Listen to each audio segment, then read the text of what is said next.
Disclaimer, JackFed's content is not meant to replace the actual viewing experience of watching RuPaul's Drag Race. The videos discuss the content of the show, but they don't nearly make as much sense without the context of watching the episode. You can watch season 15 of Drag Race on MTV or WoW Presents Plus if you're outside the US. Hey guys, it's Jack. What I'm finding interesting about this season is that even when the episodes are really standard, there's always something that brings a lot of attention in online. Last week, the win was really divided among the fan base, and this week we have the acting challenge edit that is just not very standard Drag Race at all. So yeah, the edit for Daytona Wins Part 2 was very surrealist, and I just don't think that really meshes with the Drag Race fan base that much. I've been going over the episodes a little less chronologically recently, and it seems like you guys like that more, so let's just get straight to the edit and the challenge. Right after the challenge was finished airing, it was mentioned that it was based off of an Adult Swim show called Tim and Eric Awesome Show Great Job. I wasn't really familiar with the show going into the challenge, and afterwards I did try to do some research and kind of get myself familiar with it, and I do really love this show a lot. You know a show is big when you've seen images from the show even though you've never actually watched it, and that's really true here. 2 Juggernaut memes come from the show, and I honestly had no idea, and after I watched some of the episodes, some of the clips, it's just right on my alley for humor. People were describing the edits to be a little bit like Trixie and Kantia's I hate mentioning that show in this. Both have very surrealist humor, and a lot of the funny comes in with the editing choices that are made. Where they start to differ a little bit is obviously Trixie and Katya are just kind of sitting in a basement, and a lot of personality comes from that, while with Tim and Eric, it's a lot more parody, sketch, and commentary that comes from that. Both do scratch a very specific itch in my brain that makes me really enjoy them and just laugh a lot at them, but now they bring it to Drag Race. How did it do? Okay, am I happy that they did it? Yeah, we're approaching like 50 seasons and so many acting challenges at this point. If they didn't switch it up in different ways, people would be complaining about that. So I'd much rather have people complain that the humor didn't really land for them while other people really love the humor, instead of just having a sketch written that no one really likes. A lot of the people who knew Tim and Eric really enjoyed the sketch, and even some people who didn't know the show just enjoyed the edit because of how crazy it was. And honestly, that's a lot more positivity that I've seen for these acting challenges as opposed to ones in the past that were just done really straight. Both versions of Daytona Wins, the edit is what makes or breaks it for people, and it's made for a lot more people than the average acting challenge. As for what I thought about the challenge overall, I liked it for the entertainment that it gave, but not an actual acting challenge for Drag Race. Watching it for the first time and then rewatching it, it's just so wild that this was done on Drag Race. It doesn't really fit the vibe. I feel like a lot of the queens didn't know what was going on, but at the end of the day, it was entertaining to me. Where my qualms start to come out is how the edit affects the judging. It can be the most entertaining challenge ever, but if the edit doesn't really support some of the queens' punchlines, then they're not going to get placed as well. I know Lucy was talking about deserving to be in the top this week, and we can argue that all day, but the one joke that they showed in the rehearsal with her was really funny because of the timing that she had. We have an ant problem. Your Aunt Wanda or your Aunt Zelda? No. Which one, your Aunt Zelda or your Aunt Wanda?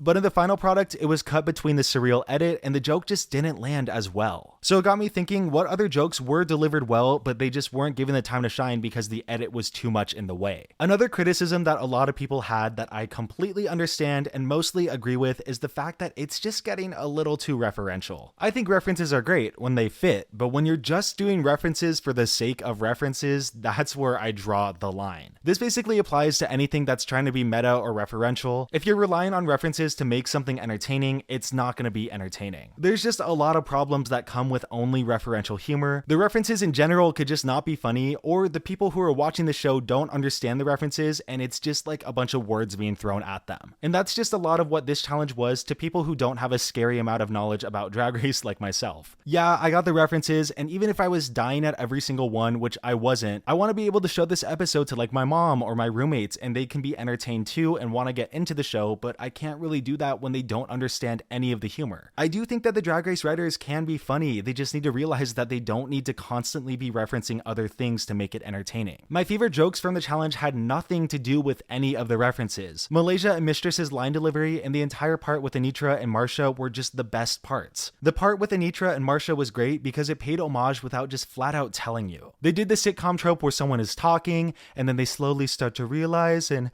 the thing is, the joke worked because they set it up properly like a real sitcom. It wasn't just Jackson's character saying party, or Mistress's character saying it was rigomoris. It was a situation that was set up and delivered in an actual natural way that was then cut with a surreal edit, but that's besides the point. They have the talent to pull off entertaining scenes. They just need to take a step back and think, okay, let's take out 5 reference jokes and it'll probably be better. I always go back and forth on the acting challenges and whether they should be taken out of the show or not. I just think that they're very restrictive. Some roles are just naturally written better than others, so it just kind of creates a lopsided product. But I do think that the queens can bring a lot of characterization to these roles to make them really entertaining. A great example in this episode is with Mistress and Aura. Mistress saw a lot of the potential with the writing for the character and was able to take that and run with it. So I think if the writing is strong and the queens can find a lot of really funny moments with each of their characters, it can be a great challenge. But I do think we've had a lot of bad examples of acting challenges to keep this topic in discussion. As for the placements of the episode, between Mistress and Malaysia, I think it should have just been a double win, to be completely honest. They both destroyed that runway, giving some of the best looks of the night, and over the course of the episode, it was literally about them working together and working out their differences. Rue said that the spinoff should be between the two. Their scene only worked because they were playing off of each other so well, especially because Aura and Jax were also in their scene, and just overall, you couldn't have as quality of a performance if one of them was gone. As for the bottom two, I do think it was correct because I think Aura's characterization was just off and I didn't really get much character from Jax. And for Jax, this could be down to what they decided to cut out of the edit because it felt like we got very little lines from Jax. But at the same time, even if they did add in more lines for Jax's character, unless they told me that Jackson was a stoner, I would have had no idea with how Jax was playing it. It still frustrates me because I feel like they keep putting Jax in the bottom because they don't believe that they can go very far, and I guess because they're also just a really good lip syncer. And we definitely saw that on display in this episode. I thought that Aura did a good job, but the way that Jax just feels the song, I feel like every single move has an intention behind it, and that's just the sign of an amazing lip syncer. I'm very excited to see what tricks are pulled out next week in the Lollapalooza, and I feel like Jax is going to have a really good week. But even if they have a strong week next week, I feel like overall they're not going to send them much further just with how the placements have been going so far. Aura was a pretty surprise elimination. I feel like the producers thought that putting Jax and Aura in the bottom together could have been a really great lip sync that could have gone either way. So I think in the moment they were thinking that if Aura won the lip sync, they could potentially build a storyline around her, but if Jax won the lip sync, it would be a pretty surprising elimination, especially after Aura's win. This whole season, there's just been so much dissonance with Aura's edit and the performance and what they were doing with her in the competition. Like in the moment, it feels like they wanted to believe in her, but once they got to the edit, they were like, okay, actually, never mind. So I want to believe that there's remnants of them supporting her in the competition, but with this edit, I just really don't know. As for other storylines that were set up or continued in this episode, it was basically only one. Malaysia versus Mistress was definitely continued in this episode, and it's interesting because it kind of cut out Sasha and Lux. In last week's episode, the fight was a lot more centered around how it affected Sasha, and Malaysia was just kind of on the side up until Untucked. But in this episode, it shifted out of basically any involvement with Sasha only towards Malaysia, and they didn't even really mention Lux a lot with it. I don't actually think there's a choice around this shift. I think it's just persistent in a way where Sasha just didn't really want to be involved anymore, but Malaysia still had a lot more emotion with the situation.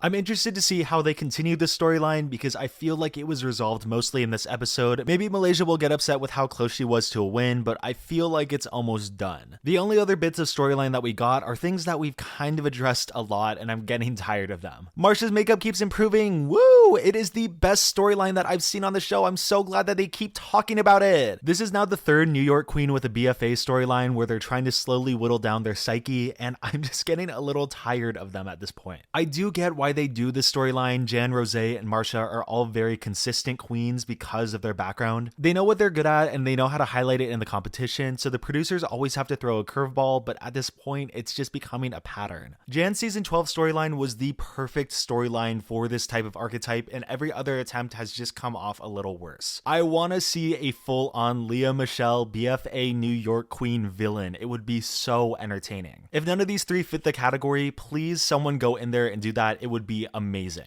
I just think that if this storyline continues to have very little movement in it, I am going to go crazy, so we'll see what happens in the coming weeks. The last thing that I can think of is they're finally kind of getting tired of Spice's whole gig. Doing the same things on the runway, kind of having the same vibe each week. They finally pointed it out, and I love Spice, but I think it was the time. And the reason I love Spice is because she did this right after they called her out for it. Thank you, Rue. Cue the sniper.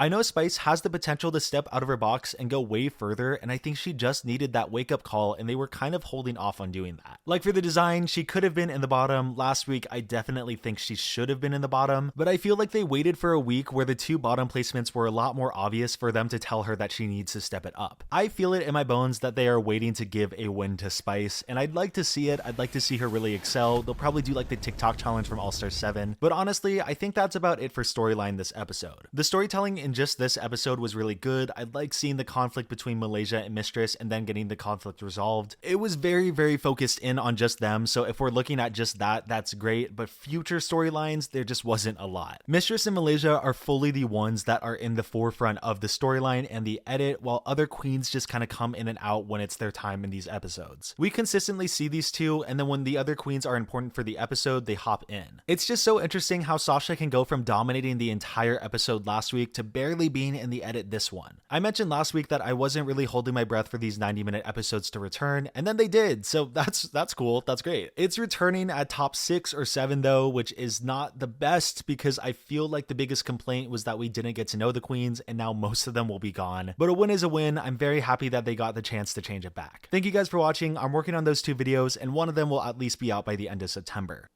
I'm editing this right now, and I know I put up little text things to correct what I say when it's small. How did I say September? It's February. What am I saying? Life is hectic, but it's good. I hope you guys are all doing good, and thank you so much for your endless support. I'm finishing recording this right before class, so I gotta get to class. I will see you soon with another video.